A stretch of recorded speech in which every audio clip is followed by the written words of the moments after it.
A heart attack on a plane during a pandemic.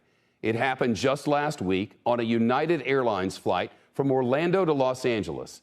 Passengers jumped in to help, despite concerns that the man they were trying to keep alive might well have COVID-19. So what was that like?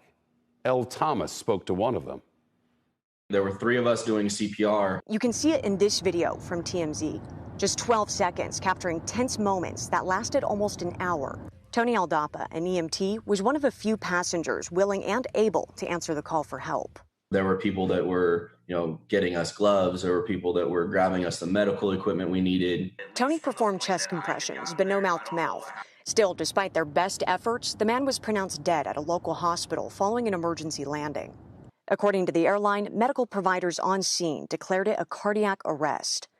But now, concerns that that passenger may have had the virus. His wife telling Tony he'd experienced at least one symptom. She did tell me he had been short of breath. I asked if he had been exposed to COVID. I asked if he had tested positive. And she told me that they were getting tested when they got back to Los Angeles.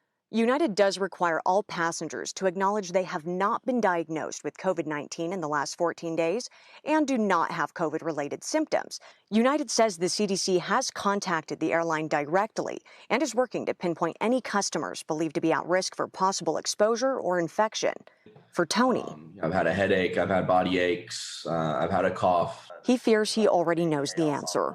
I've had one negative test, and I'm waiting on the results for the second one. If you get that test back and it's positive, would you have regretted helping?